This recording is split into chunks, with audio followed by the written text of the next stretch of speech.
बिल्कुल बच चुका है। और हिमाचल में भी दोनों पार्टियों ने कमर कस ली है। अगर हम बात करें बीजेपी की, तो बीजेपी ऑलमोस्ट एक राउंड पूरा कर चुकी है और कांग्रेस ने भी आज से शुरुआत कर दी है। सोलन, अगर हम शिमला कंस्टिट्यूंसी की बात करें, शिमला शिमला लोकसभा सीट जो है उस पर कार्रवाई शुरू हो चुकी है। और आज जो है सोलन में सारा सरकारी अमला सोलन में मौजूद था। उसी के बीच में हमारे साथ मौजूद हैं संजय अवस्थी जी, जो कार्यकारी प्रभारी और हिमाचल प्रदेश के कांग्रेस के जो हैं वो प्रेसिडेंट हैं। उनसे बात करते हैं। संजय जी, आपका बहुत बहुत स्वागत है इंडिया न्यूज में। संजय जी, इस बार चुनाव को लेकर अगर हम बात करें, लोकसभा के लिए क्या तैयारियां आपकी हैं? लोकसभा के लिए हम बिल्कुल तैयार हैं। और जो 15 महीने का जो प्रदेश सरकार का जो कार्यकाल रहा है, माननीय मुख्यमंत्री ठाकुर सुखविंदर सिंह सुक्खू जी के नेतृत्व में जी हमारी उपलब्धियां हैं और उन उपलब्धियों को लेकर हम जाएंगे।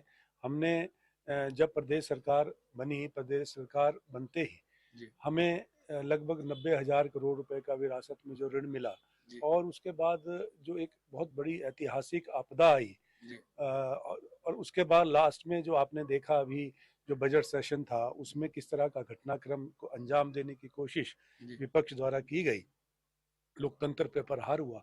ये सब 15 महीने के एक छोटे से अंतराल में। अंतराल में इतना कुछ घटित हुआ। लेकिन आप हमारी कमिटमेंट देखिए कि वो प्रदेश जो आर्थिक तंगी से जूझ रहा हो और सरकार बनते ही 90,000 करोड़ रुपए के ऋण के नीचे दबा हो, जी विरासत में जो मिला।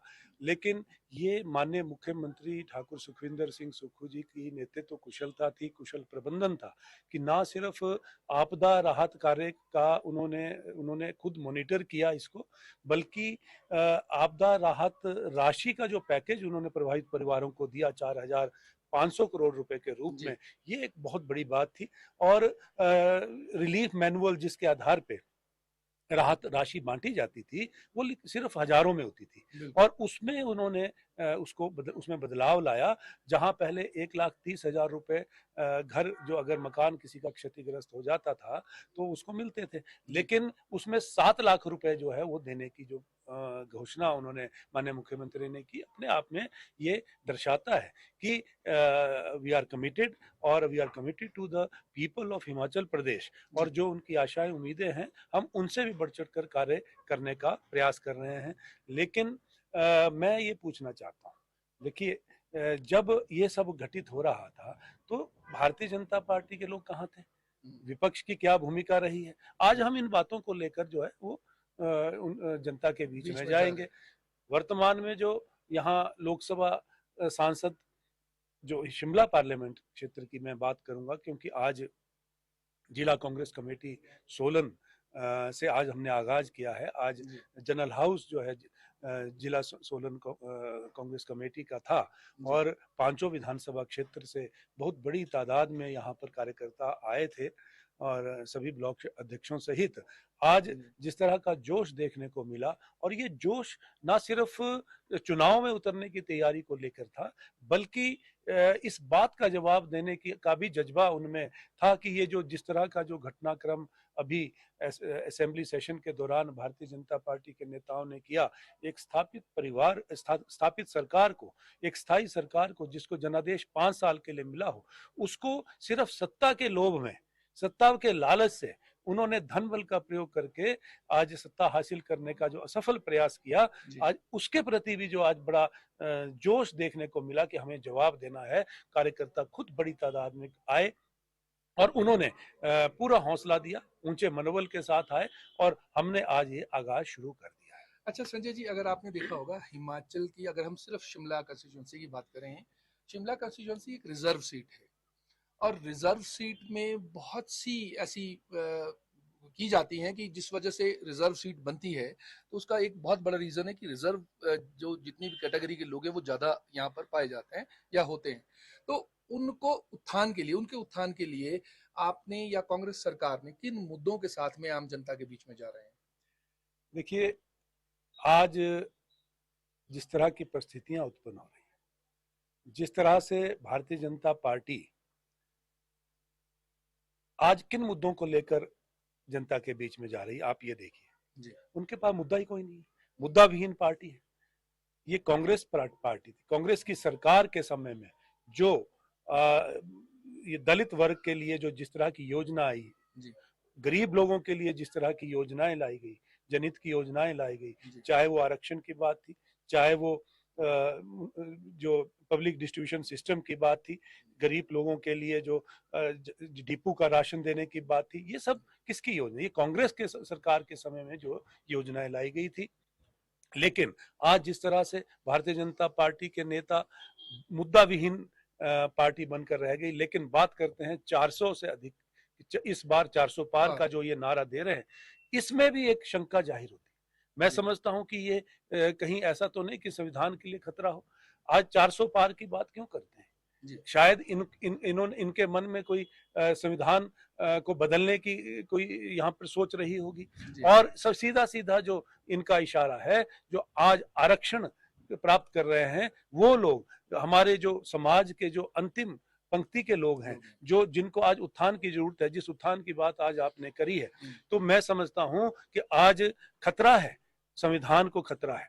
और 2/3 बहुमत की ये बात कर रहे हैं, 400 पार की जो बात कर रहे हैं, आज जो हमारा एससी वर्ग है उनके आरक्षण को लेकर खतरा है। कहीं ऐसा ना हो कि 400 पार की बात करते हुए इनका दृष्टिकोण जो है वो आरक्षण को खत्म करने का हो। इस बात को के बारे में मंथन करना होगा और इस बात का जवाब जो है जनता देगी। मैं समझता हूं कि हम उन यहाँ ये माइक्रो लेवल पे जो है हम काम कर रहे हैं, बूथ लेवल तक जो है हम इनकी मंशा को पहुंचाएंगे और अपने जो हमारी उपलब्धियां रही हैं 15 महीने की, उसको जो है जन जन तक पहुंचाएंगे। अच्छा संजय जी, अगर आपने देखा होगा शिमला कंस्टिट्यूएंसी की जो ये पर्टिकुलर ये सीट है, ये कांग्रेस की गढ़ वाली सीट थी। जैसे ये बहुत बड़ी पकड़ रखती थी, भले हम केडी सुल्तानपुरी की बात करें या कर्नल धनीराम शांडिल की बात करें। उसके बाद अचानक ऐसा क्या हुआ, क्या गलतियां रही या क्या ऐसा रहा कि जिसकी वजह से आपको ऐसा लगा कि कांग्रेस से वो पार्टी की कमान या वो जो पकड़ थी जिस सीट पे, वो छूट गई? और वो जो है, अगर हम पिछले इलेक्शन की बात करें तो 3 लाख से ज्यादा मतों से जो है सुरेश कश्यप जीत के आए थे।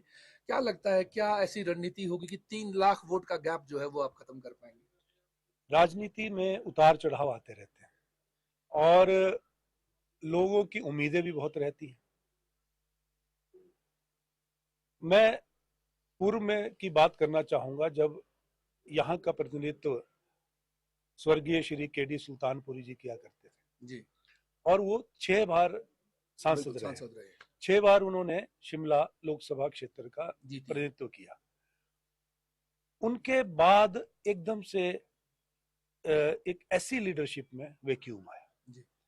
उन्होंने पूरे क्षेत्र को ना, क्योंकि वो प्रदेश अध्यक्ष भी रहे, हिमाचल प्रदेश कांग्रेस कमेटी के वो अध्यक्ष भी रहे, और उन्होंने अपने वर्ग को एक माला में पिरो कर रखा था। बिल्कुल। और अपने वर्ग के लिए, अपनी कम्युनिटी के लिए, उत्थान के लिए बहुत वो कार्य करते रहे। एकदम से जब वो हमारे बीच से गए तो वो, मैं समझता हूँ कि एक उस वैक्यूम को भरने में समय लगता है। और वो आज उनके जो सुपुत्र हैं श्री विनोद सुल्तानपुरी जी हमारे प्रत्याशी हैं, कसौली से विधायक हैं और एक युवा, शिक्षित और ईमानदार छवि के हैं। बिल्कुल सही। आज मैं समझता हूं कि उनके स्थान की उनका जो स्थान रिक्त पड़ा था, उसकी पूर्ति के लिए आज हमने प्रत्याशी दे दिया है। अब जनता को तय करना है और हम मुझे उम्मीद है कि जनता जो है वो न्याय करेगी। और जो 5 वर्ष का जो कार्यकाल वर्तमान में जो प्रत्याशी हैं भारतीय जनता पार्टी के पूर्व सांसद हैं सुरेश कश्यप जी, उनका जो रिपोर्ट कार्ड है वो देखकर जो है आज इसको तय करेंगे कि यहाँ से किसको हमने संसद में भेजना है। क्योंकि जब प्रदेश आपदा से जूझ रहा था और शिमला पार्लियामेंट क्षेत्र में सबसे ज्यादा नुकसान हुआ है, मंडी पार्लियामेंट क्षेत्र में भी बहुत नुकसान हुआ, लेकिन शिमला पार्लियामेंट में बहुत नुकसान हुआ। जो जनप्रतिनिधि होता है वो एक संरक्षक की भूमिका में भी रहता है, उसको रहना चाहिए। तो वो जो जिस समय ये घटनाक्रम हो रहा था, ये आपदा से पूरा प्रदेश, पूरा क्षेत्र जूझ रहा था, उस समय उनको आर्थिक सुरक्षा की जरूरत थी, उस समय उनको लोगों को मानसिक सुरक्षा की जरूरत थी। और ऐसे समय में जो वर्तमान में भारतीय जनता पार्टी के जो प्रत्याशी हैं, पूर्व में सांसद रहे, तो वो कहाँ थे, उनकी क्या भूमिका रही? यहाँ पर तो वो लोगों के दुख दर्द में शामिल नहीं हुए, ना ही उन्होंने जो है यहाँ के लिए कोई कार्य किया। लेकिन वो केंद्र में अपनी आवाज तो उठा सकते थे, अपने लोगों की आवाज उठा सकते थे। जो राहत राशि यहाँ के लोगों को अपने पुनर्निर्माण के लिए मिलनी थी, वो राशि भी लाने में वो सफल नहीं हो सके। क्या कारण था? आज उसका जवाब जो है वो जनता मांगेगी और उनको तैयार रहना चाहिए। वो अपना आप किस मुद्दे पे आज आप वोट मांग रहे हैं? उनके पास मुद्दा कोई नहीं है। क्या वो अपने 5 साल का कार्यकाल बताएं, 5 साल का अपना एक श्वेत पत्र जारी करें कि उन्होंने जो सांसद निधि जो है वो करोड़ों रुपए की राशि, लगभग 6 करोड़ रुपए जो हर साल हर मिलती है, वो कहाँ उन्होंने खर्च करी। मैं अपने विधानसभा क्षेत्र की बात करूं, अर्की विधानसभा क्षेत्र में अब देखने शुरू हुए वो 5 साल में वो उन्होंने कभी भी यहाँ पर दौरा नहीं किया, और अब जैसे ही चुनाव में उनको प्रत्याशी घोषित किया उन्होंने दौरा करना शुरू किया। लेकिन आज जनता सब जानती है और जागरूक जनता है। आज उनको इस बात का जवाब मिल जाएगा और हम शिमला संसदीय क्षेत्र से विनोद सुल्तानपुरी को बहुत अच्छे मतों से यहाँ से जिताकर हम संसद में भेजेंगे, और ये जो खाली स्थान जिसकी बात आपने करी इसको हम पूरा करेंगे। जो 3 लाख मतों की बात जो आपने करी वो तो पुरानी बातें हो चुकी हैं। उसके बाद विधानसभा का चुनाव हुआ। आज शिमला संसदीय क्षेत्र में 13 विधायक जो है वो कांग्रेस पार्टी की, तो जो सरकार में है, तो ये वो पुरानी बात हो चुकी है। ये उतार चढ़ाव चलते रहते हैं। उस समय जनता ने इनको मौका दिया था, जनादेश इनको 5 साल के लिए दिया था सांसद बना के, लेकिन अपनी भूमिका निभाने में वो असफल रहे हैं। जनता की अपेक्षा पर वो खरे नहीं उतरे हैं और इस बात का खामियाजा उनको इस बार भुगतना पड़ेगा। अच्छा, चलिए हम आपकी बात से सहमत हो जाते हैं कि विनोद सुल्तानपुरी जीत जाते हैं तो कांग्रेस के पास वो जो आप व्यक्तियों की बात कर रहे थे वो दोबारा उत्पन्न हो जाएगा कसौली विधानसभा क्षेत्र में। उसको भरने के लिए आपने क्या सोचा है? देखिए, कसौली विधानसभा क्षेत्र में अगर आप दृष्टि डालें चुनाव पूर्व, तो बहुत से आवेदक थे जी, और हमारे पास योग्य उम्मीदवारों की कोई कमी नहीं है। वहां से स्थान रिक्त होता है। विधानसभा में हमें प्रत्याशी अगर घोषित करना है तो हमारे पास बहुत से योग्य वहां पर कसौली से संबंधित, कसौली विधानसभा क्षेत्र से संबंधित प्रत्याशी हैं जो जिनको हम समय पे प्रत्याशी उतारेंगे, और यहाँ पर ये स्थान रिक्त नहीं होगा और हमारा ही विधायक बनेगा। अच्छा, चलिए आप, क्योंकि आप जो हैं वो पार्टी के पूरे देख रहे हैं, पूरा आपके अंडर है, आप बतौर प्रधान जो हैं वो कार्यरत हैं। हिमाचल में 2 सीट्स आपने दे दी, 2 सीट्स अभी भी खाली हैं, क्या कारण है? पहली बात। और जबकि अगर हम ओवरऑल देखें तो बीजेपी अपने चारों प्रत्याशियों के साथ एक राउंड लगा चुकी है, आपका अभी कैंपेन शुरू हो रहा है, कैसे इस गैप को पूरा करेंगे? देखिए, जहां तक आपने प्रत्याशियों की बात करी तो 2 प्रत्याशी अभी हमें घोषित करने हैं और मंथन चल रहा है, अंतिम चरण पे जी। कुछ ही समय में, हो सकता है 1-2 दिनों में, हो सकता है कुछ एक घंटों में, कभी भी प्रत्याशी की घोषणा हो सकती है। कहते हैं कि दूध का जला छाछ को भी फूंक फूंक कर पीता है। हमें जो ये सत्ता के लालची जो ये विपक्ष है, इन्होंने इस घटनाक्रम से हमें बहुत कुछ सिखा दिया जी। और हमने ये भी सीखा कि आने वाले समय में कोई भी प्रत्याशी बिकाऊ ना हो जी। ये भी एक पैरामीटर जो है, मापदंड हमने रखा है। तो मंथन चल रहा है, अंतिम चरण पर है और जल्दी ही जो है वो घोषणा हो जाएगी। मैं समझता हूं कि ज्यादा समय प्रचार प्रसार का उनको चाहिए होता है जिनके पास उपलब्धियां नहीं होती, जिनके पास कोई मुद्दा नहीं होता। वो फिर सोचते हैं कि जनसंपर्क करके हम लोगों के बीच में जाके हम बात रखें, झूठे वादे करें और जनता जो है वो क्षणिक रूप से भ्रमित होकर हमें फिर से वोट दे। लेकिन हमारे पास 15 महीने की उपलब्धियां हैं। हमारे पास जो 3 घटनाक्रम प्रदेश में हुए, एक जो आर्थिक तंगी का जो हमारा पिटारा जो हमें सरकार बनते ही दिया गया, विरासत में मिला, वो, उसके बाद ऐतिहासिक आपदा आई, और तीसरा घटनाक्रम जो ये इन्होंने स्थायी सरकार को गिराने की जो बात करी और जो जिस तरह से विधायक खरीद कर धन बल के प्रयोग करके उन्होंने सत्ता हासिल करने की असफल कोशिश करी। हमारे पास ये 3 मुद्दे ऐसे, हम इन मुद्दों को लेकर जनता के बीच में जाएंगे और माननीय मुख्यमंत्री ठाकुर सुखविंदर सिंह सुक्खू जी के नेतृत्व में जिस तरह के का जो बजट अभी पेश किया गया और ये जो दर्शाता है कि किस तरह से कुशल प्रबंधन से हिमाचल प्रदेश को आत्मनिर्भर बनाया जा सकता है, स्वावलंबी बनाया जा सकता है। ये पूरे हिंदुस्तान में पहली बार हुआ कि दूध का जो एमएसपी मिनिमम सपोर्ट प्राइस घोषित हुआ, 32 रुपए से सीधा 45 रुपए प्रति लीटर जो गाय का दूध और 55 रुपए लीटर जो भैंस का दूध जो तय किया मिनिमम, ये मिनिमम सपोर्ट प्राइस है। तो इससे आगे अगर किसी को ज्यादा मार्केट में मिलता है वो जाए, लेकिन इससे कम दूध नहीं बिकने देंगे। इसका क्या संदेश है? ये संदेश जो देता है कि ग्रामीण क्षेत्र, क्योंकि हिमाचल प्रदेश ग्रामीण क्षेत्र है, 90% आबादी जो है हमारी ग्रामीण क्षेत्र में बसती है और जब ग्रामीण क्षेत्र की आर्थिकी बढ़ेगी तो प्रदेश तरक्की करेगा। माननीय मुख्यमंत्री जी के नेतृत्व में प्रदेश सरकार का ये सपना है, ये संकल्प है कि आर्थिक रूप से हिमाचल प्रदेश को आगे बढ़ाना है और वो कब बढ़ेगा? जब हमारे ग्रामीण क्षेत्र की आर्थिकी बढ़ेगी। और आप यदि बजट पर नजर डालें तो इस बजट में जो हमने ऐसी योजनाएं दी हैं जिससे हमारी आर्थिकी बढ़ेगी। बेरोजगारों को स्वरोजगार के साधन जो है वो घर द्वार पे मिलेंगे और उनको दर दर नहीं भटकना पड़ेगा जो शिक्षित हमारे बेरोजगार हैं। आज एक इतना बड़ा फैसला जो माननीय मुख्यमंत्री ने सरकार बनने के बाद लिया, अपने युवाओं को, हिमाचल प्रदेश के युवाओं के भविष्य को सुरक्षित रखने के लिए ये फैसला लिया जो सर्विस सिलेक्शन बोर्ड भंग किया। ये छोटा फैसला नहीं है, ये बहुत बड़ा फैसला है, क्योंकि जब ये देखा कि पेपर बेचे जा रहे हैं और जो मेधावी छात्र हैं जो पूरा साल एकेडमी ज्वाइन करते हैं, लाखों रुपए पढ़ाई में खर्च करते हैं, तैयारी करते हैं, मेहनत करते हैं और जब वो एग्जामिनेशन में बैठते हैं और उसके बाद रिजल्ट आता है तो उनका नाम कहीं नहीं होता और जो पेपर खरीद कर जो आगे जो है उनको सिलेक्शन हो जाती है।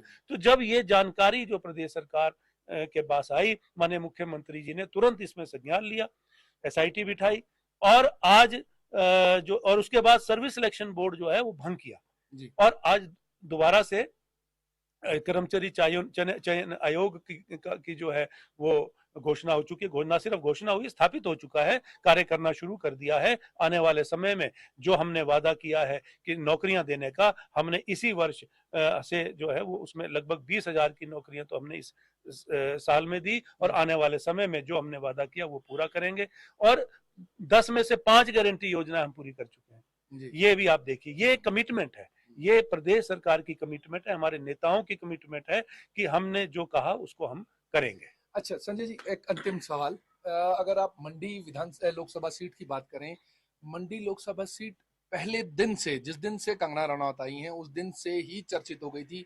पहले सुप्रिया श्रीनेत वाला मामला सामने आया, उसके बाद कई तरह की टिप्पणियों का जो दौर है वो चल पड़ा।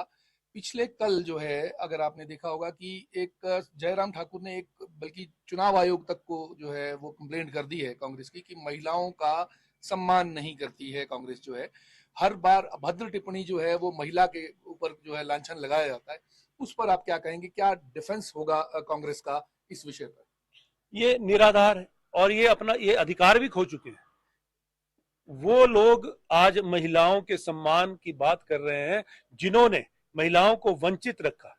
1500 रुपए की सम्मान निधि की राशि जो प्रदेश सरकार ने जो वादा किया था, तो जो एक वन ऑफ द गारंटी योजना में शामिल थी, माननीय मुख्यमंत्री ठाकुर सुखविंदर सिंह सुक्खू जी ने 24 फरवरी को लाहौल स्पीति से लगभग 2,43,000 पात्र महिलाओं को जो सम्मान निधि का जो वादा हमने किया था वो देनी शुरू कर दी थी और आने वाले समय में 2,43,000 पात्र महिलाओं को वो मिलनी थी। और जैसे ही ये शुरुआत करी, ये कार्यक्रम शुरू हुआ, महिलाओं को सम्मान निधि मिलनी शुरू हुई और इन्होंने आनन फानन में जाकर चीफ इलेक्शन कमिश्नर के पास जाकर यही जयराम ठाकुर जी और इनके सहयोगी, उन्होंने इसकी कंप्लेंट करी, उसको रुकवा दिया।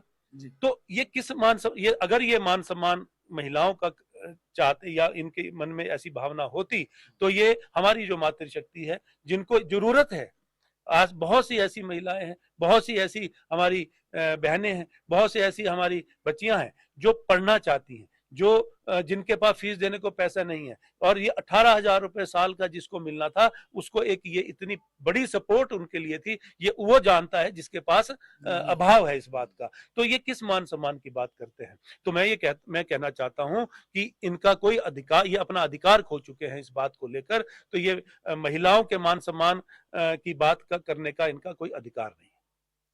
तो आपने देखा कि संजय अवस्थी जी ने किस तरह से बताया कि महिलाओं की अगर हम बात करें और महिलाओं के सम्मान की बात करें, तो संजय अवस्थी ये कहते हैं कि बीजेपी अपना जो है वो मूल्य खो चुकी है, क्योंकि उन्होंने उनकी दी हुई जो राशि होनी थी, जो आम जनता को मिलनी थी, आम महिलाओं को मिलनी थी, उससे वंचित कर दिया। फिर भी आज भी जो मैदान है वो बिल्कुल डटे हुए हैं। कांग्रेस भी डटी हुई है, बीजेपी डटी है। अगली बार अगले चरण में दोबारा मिलेंगे। सोलन से अनुराग शर्मा, इंडिया।